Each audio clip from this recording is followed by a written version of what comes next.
Assalamualaikum warahmatullahi wabarakatuh. Kami dari kelompok 5 yang beranggotakan 3 orang. Yang pertama saya sendiri dengan nama Muhammad Adi Badrus Hayat, nomor induk mahasiswanya 2184202029. Yang selanjutnya Inna Hardianti Lukmana dengan nomor induk mahasiswa 2184202010.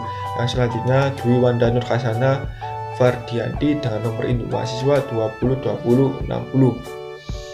Pada kesempatan kali ini kami akan mempresentasikan tentang demokrasi Indonesia. Pengertian demokrasi. Demokrasi berasal dari bahasa Yunani, demokratia, yang berarti kekuasaan rakyat. Demokrasi berasal dari kata demos dan kratos. Demos yang memiliki arti rakyat dan kratos yang memiliki arti kekuasaan.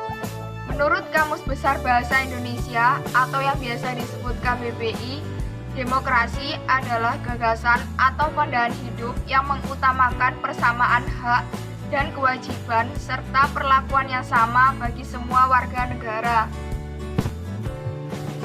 Demokrasi menurut beberapa para ahli.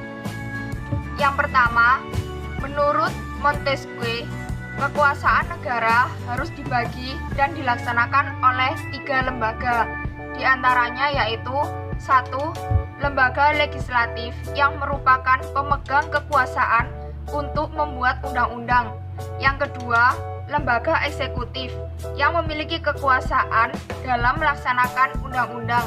Yang ketiga, lembaga yudikatif yang memegang kekuasaan untuk mengadili pelaksanaan undang-undang. Yang kedua, menurut Abraham Lincoln, pemerintahan dari rakyat, oleh rakyat, dan untuk rakyat. Yang ketiga, menurut Aristoteles, suatu kebebasan atau prinsip demokrasi ialah kebebasan, karena hanya melalui kebebasanlah setiap warga negara bisa saling berbagi kekuasaan di dalam negaranya.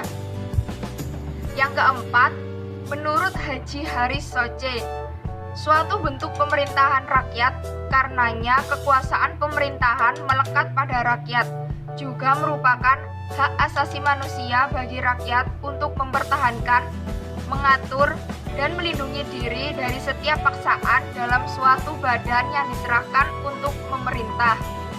Dan yang kelima, menurut International Commission of Jurists, bentuk pemerintahan di mana hak dalam membuat suatu keputusan politik harus diselenggarakan oleh rakyat melalui para wakil yang terpilih dalam suatu proses pemilu. Oke, selanjutnya di sini saya akan menjelaskan tentang jenis-jenis demokrasi. Yang pertama yaitu demokrasi menurut cara aspirasi rakyat, dibagi menjadi 2, yaitu yang pertama demokrasi langsung, yang kedua demokrasi tidak langsung.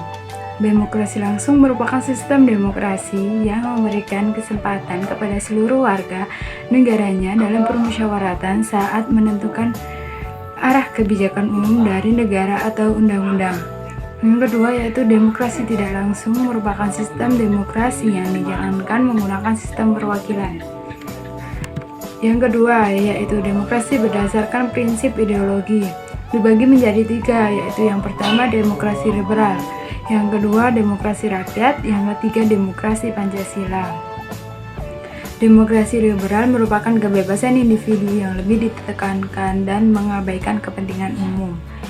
Yang kedua yaitu demokrasi rakyat, merupakan demokrasi yang didasarkan pada paham sosialisme dan komunisme dan lebih mengutamakan kepentingan umum dan negara.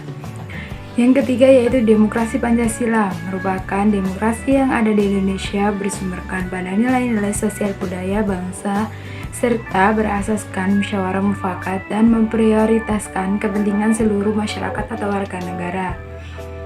Ciri-ciri demokrasi. 1. Ciri pemerintahan didasarkan kehendak dan kepentingan semua rakyat.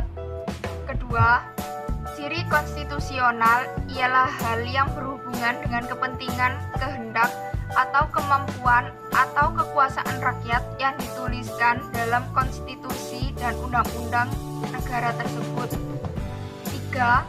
Ciri perwakilan yakni dalam mengatur negaranya, kedaulatan rakyat akan diwakilkan oleh beberapa orang yang sudah dipilih oleh rakyat itu sendiri. 4. Ciri pemilihan umum, yakni sebuah kegiatan politik yang dilaksanakan untuk memilih pihak dalam pemerintahan. 5. Ciri kepartaian, yakni partai akan menjadi media atau sarana untuk menjadi bagian dalam melaksanakan sistem demokrasi.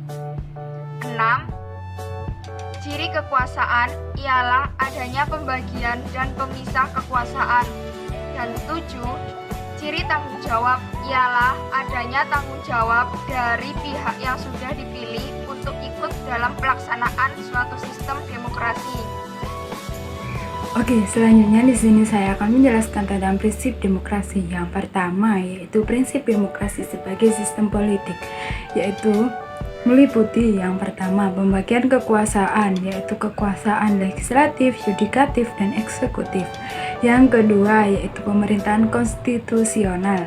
Yang ketiga partai politik lebih dari satu dan mampu melaksanakan fungsinya. Yang keempat pers yang bebas. Yang kelima perlindungan terhadap hak asasi manusia. Yang keenam yaitu pengawasan terhadap administrasi negara. Yang ketujuh yaitu peradilan yang bebas dan tidak memihak. Yang kedelapan yaitu pemerintahan yang diskusi. Yang kesembilan pemilihan umum yang bebas. Yang kesepuluh yaitu pemerintahan berdasarkan hukum. Oke, selanjutnya yaitu yang kedua, prinsip non-demokratis atau kediktaturan, yaitu yang pertama pemusatan kekuasaan legislatif, eksekutif, dan yudikatif menjadi satu dan dipegang serta dijalankan oleh satu lembaga saja. Yang kedua yaitu pemerintahan tidak berdasarkan konstitusional, pemerintahan dijalankan berdasarkan kekuasaan. Artinya konstitusinya memberikan kekuasaan yang besar pada negara atau pemerintah. Yang ketiga yaitu rule of law, prinsip negara kekuasaan yang ditandai dengan supremasi kekuasaan yang besar pada negara atau pemerintah. Yang keempat yaitu pembentukan pemerintah tidak berdasarkan musyawarah tetapi melalui dekret.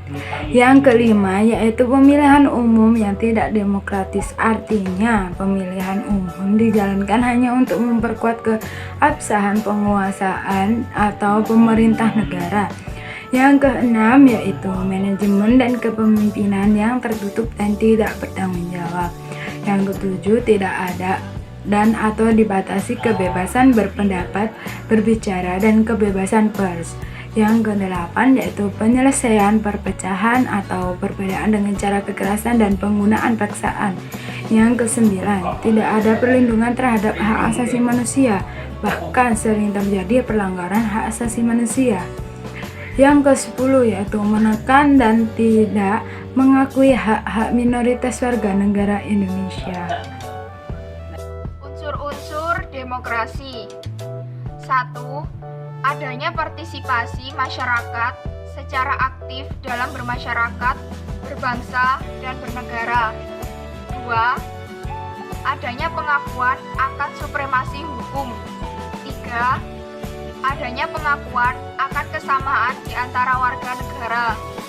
4. Adanya pengakuan akan supremasi sipil dan militer. Dan yang kelima, adanya kebebasan berserikat.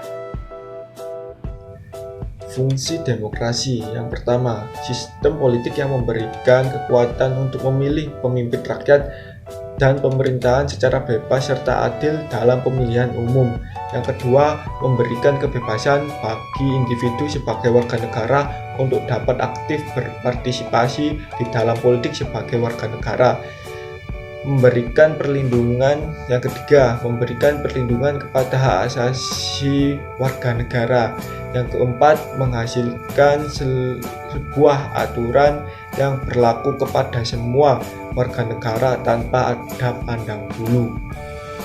Sekian dari kami, bila ada salah katanya mohon dimaafkan. Wassalamualaikum warahmatullahi wabarakatuh.